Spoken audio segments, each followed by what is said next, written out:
Hello, everyone. Mandy Friedman here, licensed professional clinical counselor, clinically certified domestic violence counselor, clinically certified trauma professional level 2, and the owner of Claremont Mental Health, also the creator of SNAP, Survivors of Narcissistic and Abusive Personalities. We are here today with my brother, Andrew. Hi, Andrew. Hey, I'm Mandy's brother, and that is my qualification for being here. We're going to talk about group dynamics on the show HBO's Succession. That's right, Mandy. Today, we're going to be talking about the group dynamics, as you said. If you've been following along with us, you've watched our episodes about individual characters on the show Succession.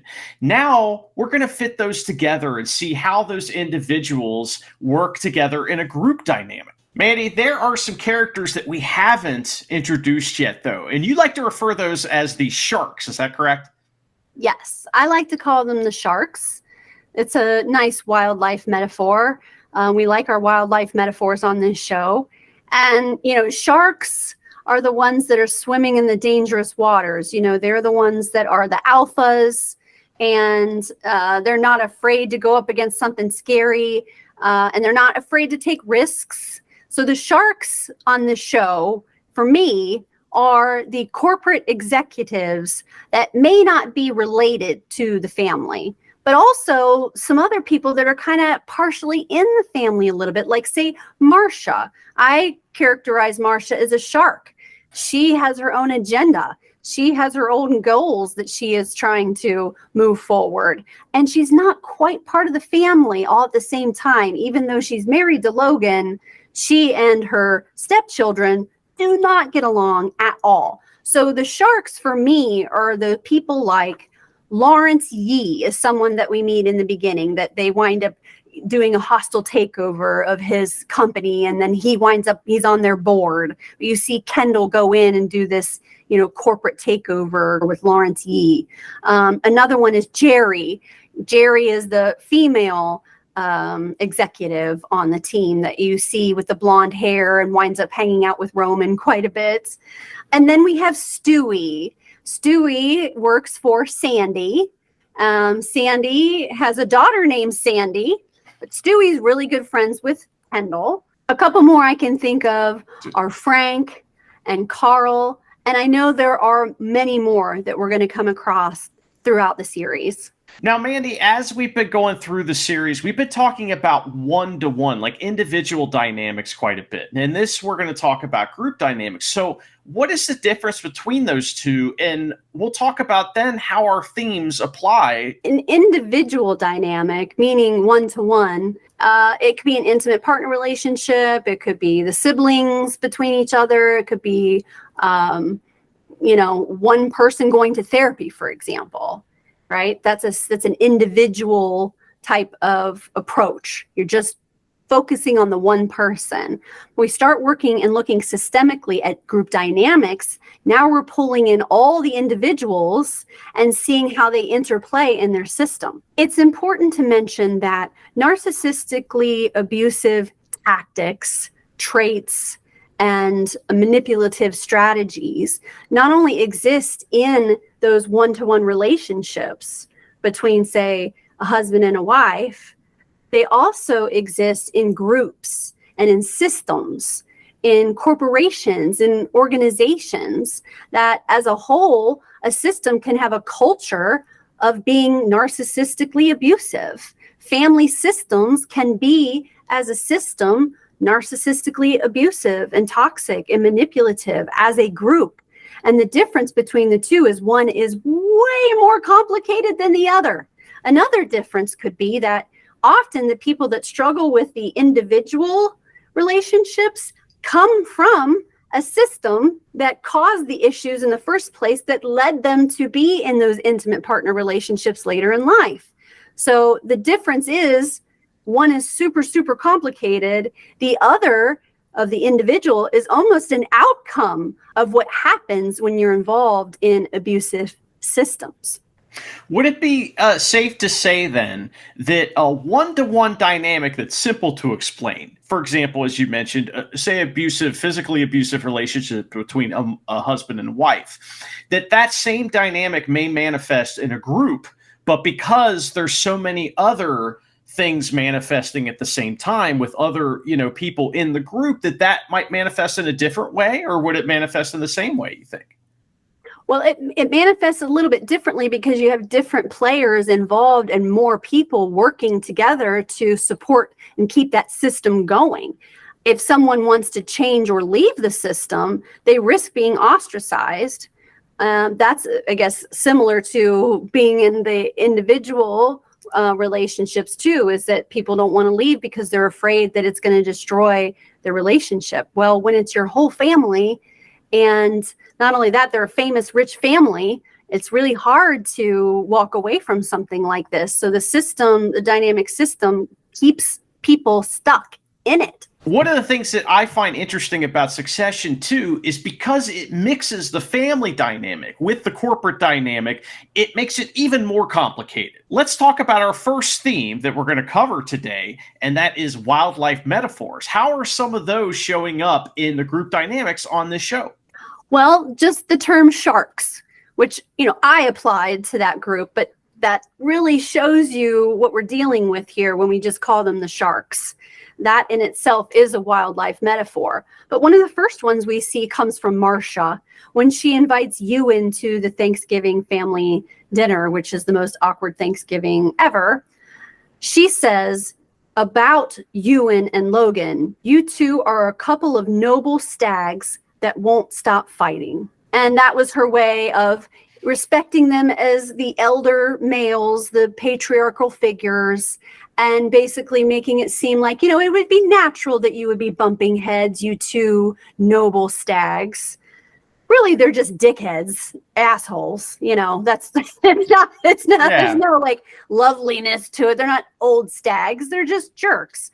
But they do behave like noble stags that won't give up on what their views are, that they have a way of looking at the world and looking at life, and the other one has a different way, and they just cannot meet eye to eye on that. So their ideals and their virtues and their morals are coming into play. Marcia's using this wildlife metaphor to kiss their ass, which is a form of manipulation as well. Absolutely. It's a complimentary one. It makes them seem like that they, have their wits about them and that they're noble in their efforts. Noble stags. There's nothing noble about what they're doing, but you're right, though. She's making it a little bit softer for them and trying to make them feel very masculine in that moment. I want to also mention a wildlife metaphor that is maybe my very favorite one in the entire series. And this is something that's said by Sandy. Now, Stewie works for Sandy. He is wheeling and dealing with Stewie and Kendall while they're doing this takeover move. And one of the things that Sandy says is, "I am a parasite on a parasite." And that might be the most honest thing that is said in the entire series, because these personalities are parasitic. And this particular type of corporation is a parasite in that it eats up other parasites. For example, Logan's corporation is parasitic. And if he can acquire Logan's corporation, and that's what his corporation does, is it goes around and eats up these other corporations that are also simultaneously parasitic. He just comes right out and says it. And I was like, yeah, I like this Sandy. He just says it like it is. I'm a parasite on a parasite. And that is absolutely true. One more thing about Stewie, and this is not a wildlife metaphor. It's just one of the lines that he uses in season 1, episode 6. Now, Kendall's trying to enlist him again in yet another scheme of getting on board with things. Kendall's trying to appeal to their long-term history of friendship. And Stewie says to him straight out, like, dude, you can't trust me. Don't tell me things that are secrets. Like he is not pulling any punches when it comes to just being himself and saying, yeah, you probably can't trust me, so don't tell me that. When Kendall is trying to get him on board with another scheme, he says, "I am spiritually, emotionally, ethically, and morally behind whoever wins." I really feel like that was a demonstration of Stewie's character, and what's going to happen throughout the rest of the show is that he is open to whatever works for him. And he's not afraid to take risks or break laws.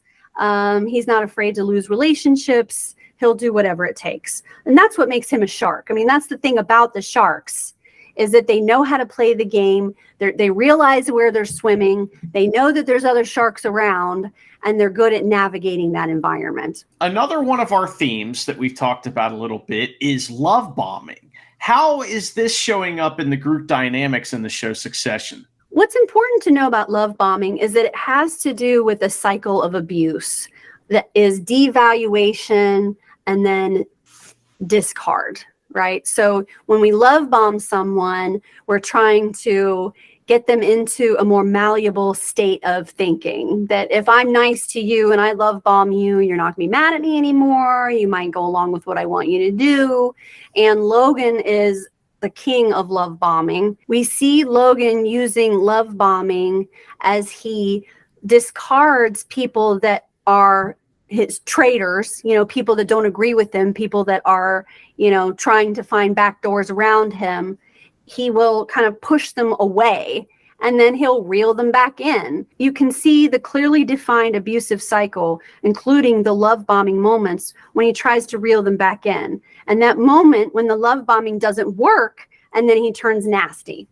So he does that over and over again. He will cast someone out and then reel them back in, and then punish them, and then cast them out, and then reel them back in. When these situations come up, a lot of times they happen in a group as well. That's something that Logan likes to do, is use the group dynamic against people. Meaning, I'm not just going to punish you, I'm going to punish you in front of everyone else, and everyone's going to know. He uses another typical narcissistically abusive strategy by pitting people against each other and pitting the siblings against each other. He does this throughout the series by planting seeds of doubt and distrust, with the siblings, but also with the sharks as well. So what are some other examples of love bombing that we've seen in the show so far? Well, as part of that cycle that I just described of, there's a discard and devalue, there's a love bombing, and it just sort of goes in the circle. Connor actually describes this about his father. He says, Dad's philosophy is that you send the weak one away to establish the pecking order. So whoever's giving you trouble, whoever is seeming weak, whoever is falling on their face and not successful, whoever's embarrassing him, you send them away. And then that causes them to have to kind of earn their way back. But Connor knows this about his dad. And love bombing is the tool that's used after the discard to reel the person back in. We need you. We need you now.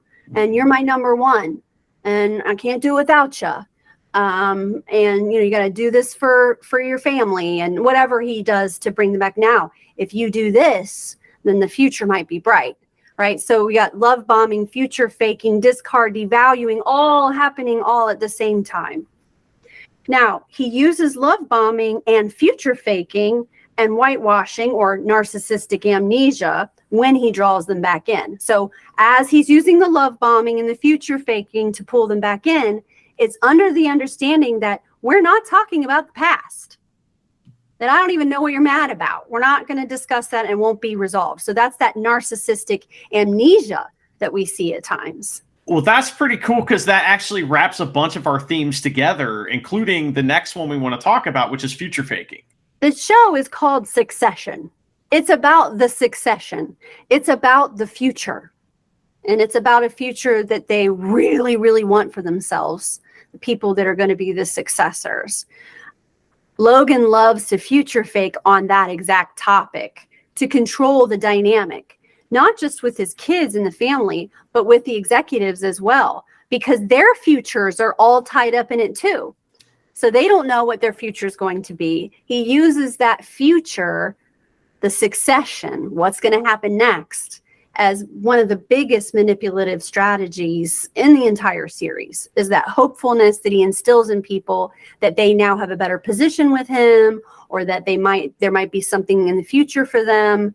And everyone really is aiming toward that imagined future. So future faking, excellent strategy, very effective.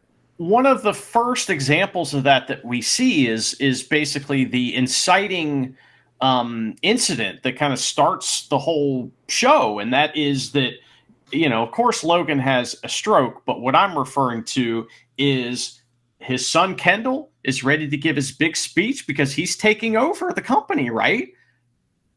He isn't. It's all future faking. Even when he's unconscious and has had a stroke, from the depths of unconsciousness, Logan can still future fake his children. And that's what he does, to start the show out. And that's kind of how we meet Kendall.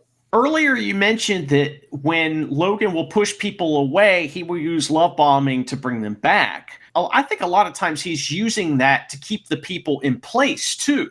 So he sent someone away, but he's kept the people in place by love bombing them and letting them think, oh, they're the next, person in line, which is future faking as well, right? An important part of the abusive cycle is this deprivation and reward. It's really important to remember here. And it can be deprivation of, sleep, food, money. It can be deprivation of affirmation, of love, of acceptance. And the abusive cycle, abusers know this, and that's why they use the strategies that they use. I like to say that when you are starving and neglected, if someone tosses you a bone, it tastes like filet mignon. But that's just because you haven't had anything to eat for so long. So you'll accept it and you'll eat it up and go, oh, look, they do love me. Oh, daddy does love me. You will accept the suboptimal, bare minimum basics and fall for it hook, line, and sinker over and over. So he alienates them, banishes them, and then they become the magic person. So he'll go find them, bring them back. You see this in all abusive groups and family dynamics. The abusers love to pick you up and drop you, and pick you up and drop you. Love bomb, then devalue, then discard. They will also use this as a form of punishment. In other words, if you fall for the love bombing, you better believe there's going to be a punishment coming later. They might act right, then you act right, and you all get back together, but there's going to be a punishment because that took a lot out of them to have to put on that nice face and go and get you and reel you back in. That took an effort out of them. So now it's time for you to be punished. If you reject the love bombing or push for clarity or a shared understanding, in other words, if the target requires the abuser to genuinely take responsibility, you get this Jekyll and Hyde effect. Logan shows us this many times. He does this a lot. So he alienates them. Then they have to either beg for forgiveness and pay a penance, or he finds them in a moment of weakness, reels them in, and then they pay the penance. When these things happen, often they aren't remembered. And I believe that is a big part of our themes, the theme narcissistic amnesia. How's that kind of manifesting in the group dynamics on Succession? I think it manifests especially in these moments of pushing people away and bringing them back in, because when there's a moment of conflict, there's always somebody doing something to someone. They're all doing each other dirty. And when we reel the people back in, or now it's time that we got to, circle the wagons and come back together, we all just forget and are supposed to forget that any of it ever happened. So narcissistic amnesia is this way that they're able to make themselves forget the evil deeds and the dirty things that they've done to each other, just so they can keep on working as a system. You're not going to get a true apology. You're not going to get that true remorse from the family member at all. Interesting that the cruise debacle, they never really got punished for that, did they? And there really wasn't ever any kind of, explanation or anything like that. There's never any finality. And I find that there's a metatextual thing going on there as well, that's how most television shows want you to watch them. They don't want you to necessarily remember what happened last season. They're worried about right now. And I find that interesting that the show itself has narcissistic amnesia, and and that's extremely metatextual and pretty cool. Now, Mandy, another one of our big themes and an easy one to cover is objectification. How are we seeing some of these things show up in this show, Succession? One aspect I noticed in the dynamics is that as they are socializing and going to events and such, they really need the drapings of an entourage or the drapings of another person.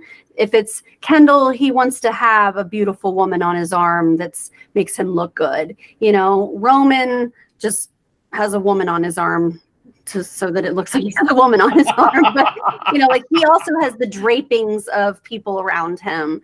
You'll notice that a lot of the sharks, that when they're out in their elements, maybe not necessarily in the workplace setting, they have their little people that are around them as well. But yes, the objectification comes from how they use and abuse and discard people.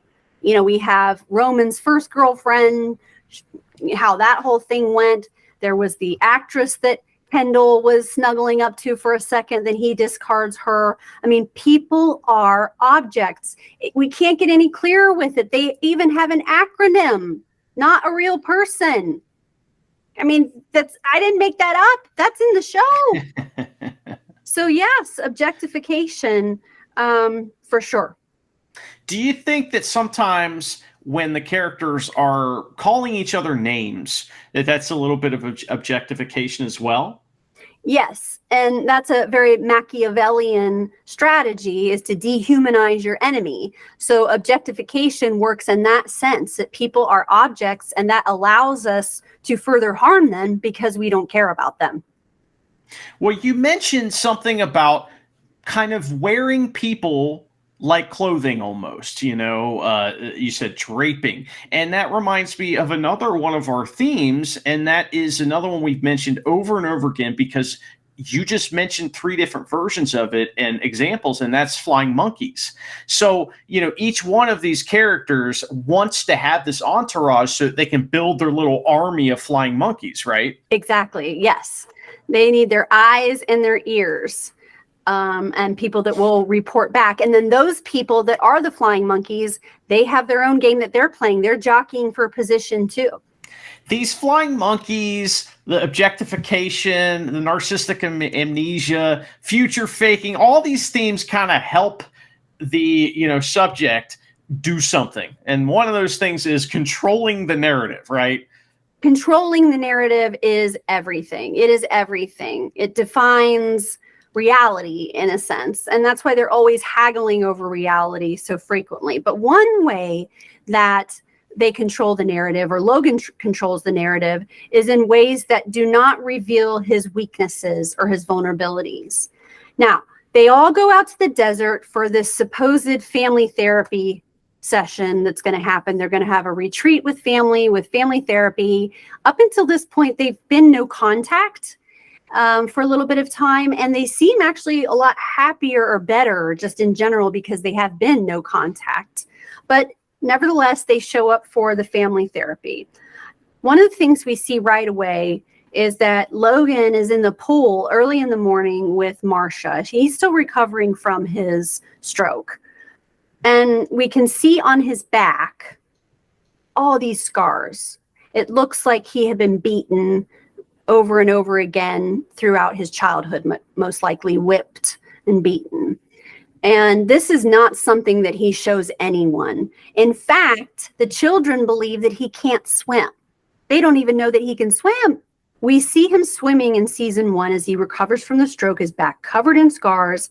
And that shows that he was clearly severely abused himself. Guess what? We already knew that.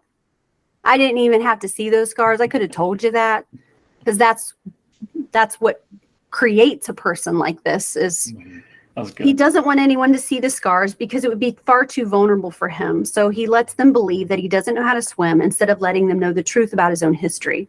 Now, Marcia is allowed to see the scars, and notice how she kept him on lockdown after his stroke, and remember how he got real creepy with Shiv in that moment? Yes.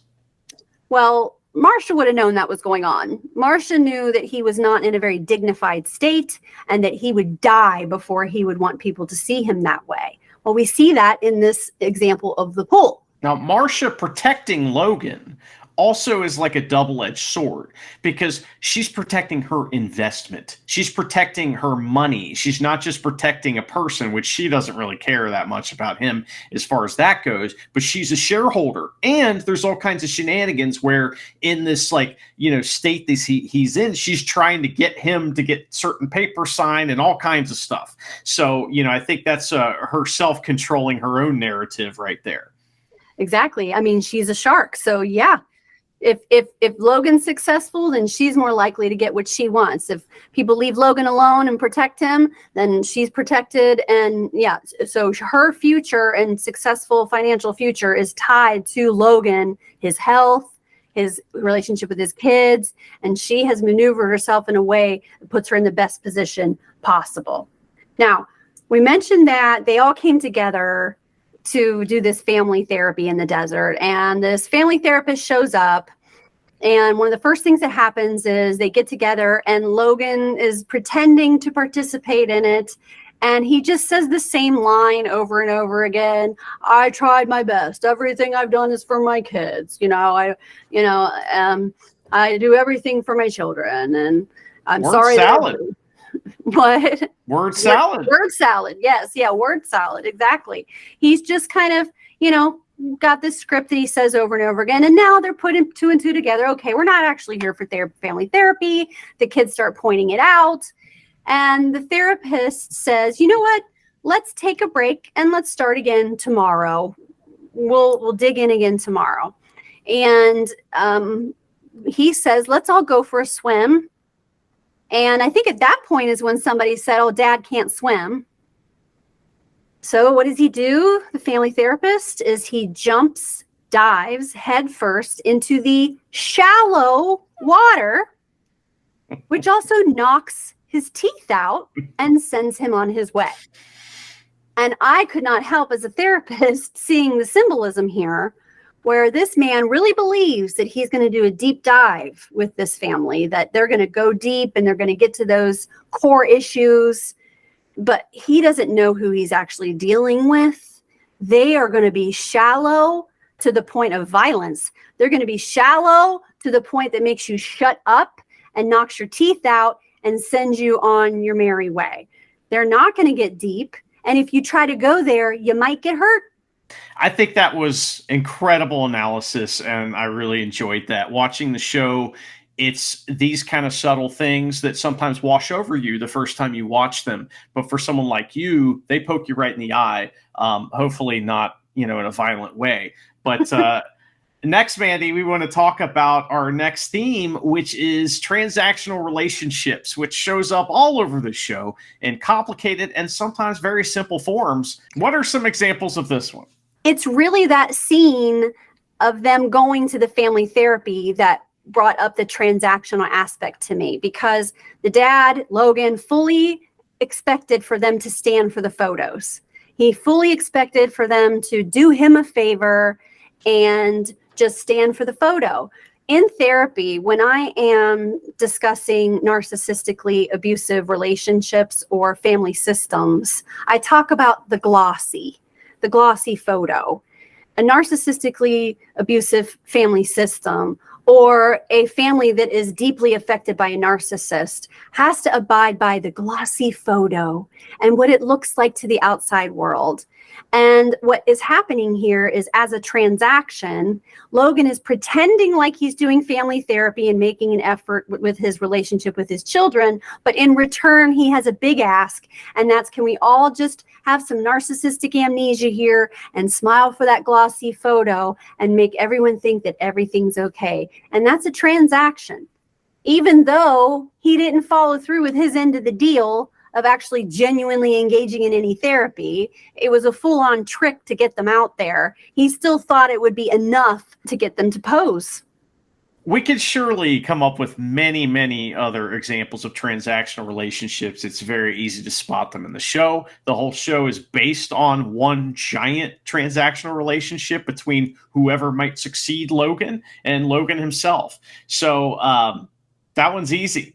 Another one that we see quite a bit of throughout the show is callousness and cruelty. We've seen a little bit of that already, but what are some examples that come to mind when you think about the group dynamics? In season 1, episode 2, Roman and Kendall are scheming. They're talking about that corporate takeover, that dad has had a stroke. What are we going to do? And what Roman says to Kendall really just sums up the viciousness in this family dynamic. Roman says to Kendall, the only way he will respect you is if you try to destroy him, because in your position, that's exactly what he would try to do. That's sad and scary.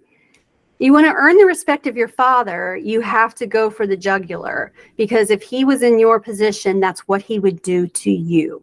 That reminds me of when Greg comes to Logan and says, Tom's abusive, and Logan's like, oh, glad to hear this. Or when Greg goes to Kendall and says, I kept some of those documents, and Kendall goes, oh, I'm impressed by this.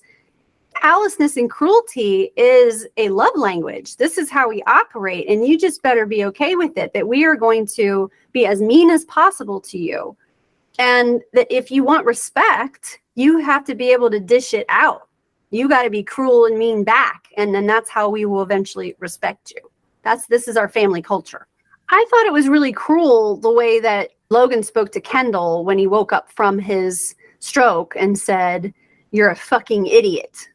That was cruel. It was callous. It was also devaluation at the same time. Kendall thought that he had saved the company. Kendall thought that he had done a favor and he had been the big man and that his dad would be proud of him. I mean, he genuinely felt good about the work he had done. And he's like, don't worry, Dad, I've got us. And that is not at all what Logan thinks. And you can just see Kendall turn into a little boy again, just being hurt that, you know, his dad doesn't respect him or care about him or think about him or think very highly of him at all. But that was definitely, I think, cruel and callous. Also an example of being discarded and devalued in a way. It's like, you're nothing. You're an idiot. Yeah, you think you're hot shit, but you are not. Logan also uses our last theme, which is coercive control in the group dynamic. And I would argue that the entire group exists because of coercive control, and that dynamic is basically the surrounding theme that kind of, you know, encapsulates all these themes we've been talking about. And I would say one of the most overt and direct forms of coercive control is the knowledge that if you don't go along with it, you're out. You are ostracized. You're cut off. You're humiliated. You're nothing. You're less than us now. You're not a part of things. That's coercive control too. When the threat of ostracization is in play, people are going to want to stick around like, wait a second. So if I don't do it your way, that means we can't be a family anymore and that I'm not invited to things. That's coercive control.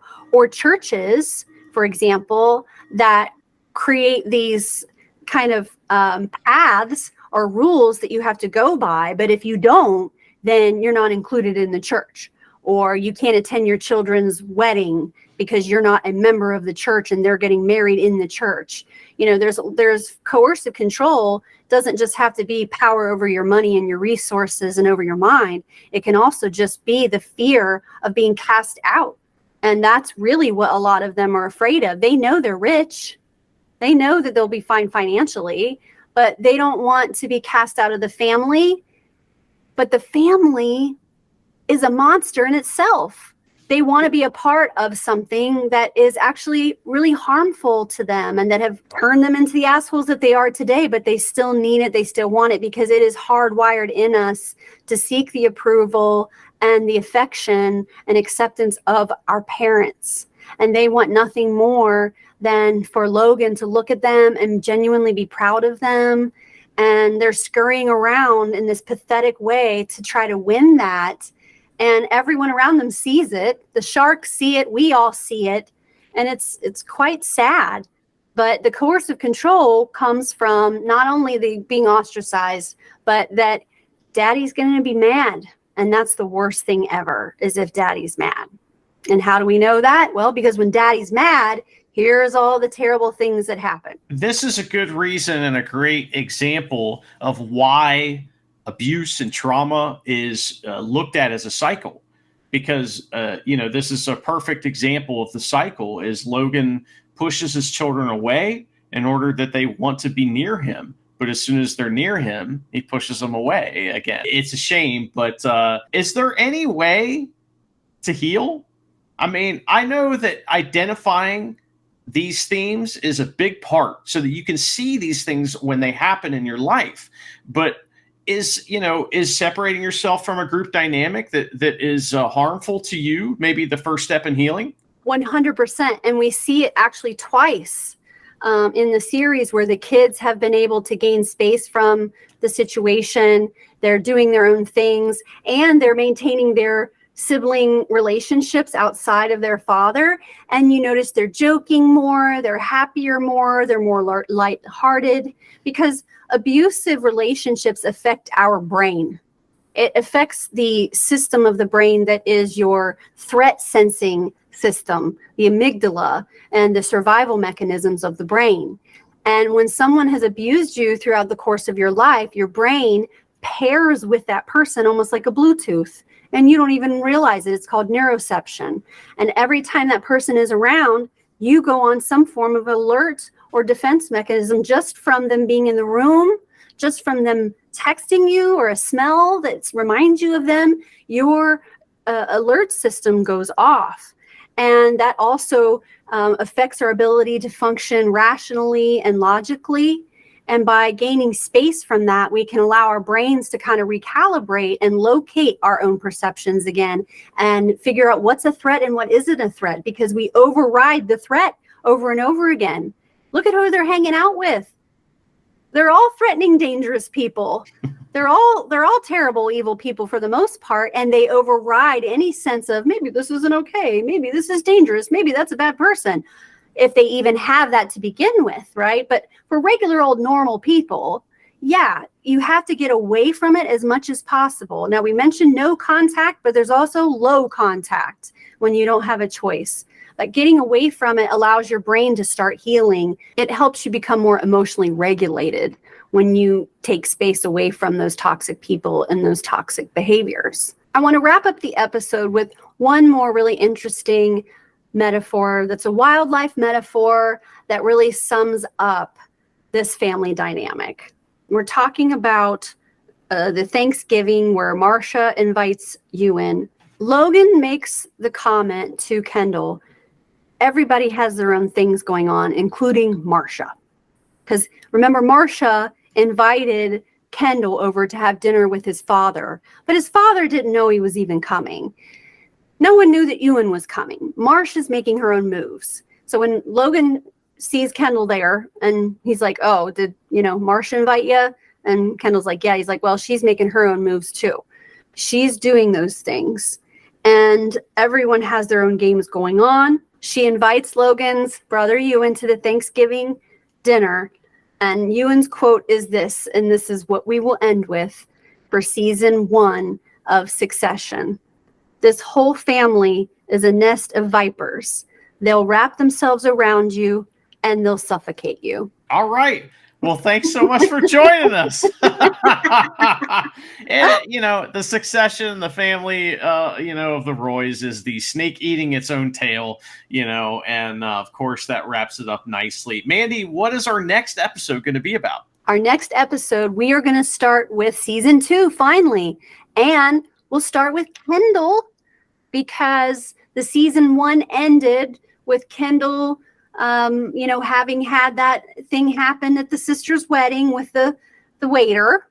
And then he goes away. At that point, he gets whisked away because they are able to cover up what happened. He gets whisked away to a sanctuary where he's going to have plenty of time to recoup and relax and just get away from all the things that had just happened. And I'm sure that he'll have this lengthy, enjoyable stay there so he can get his head on straight. I can't wait to talk about how Kendall is going to heal from this toxic group dynamic. But it's been fun to talk about season 1. I'm fired up to get into season 2. So we'll talk to you guys soon. Thank you all for watching or listening. Goodbye.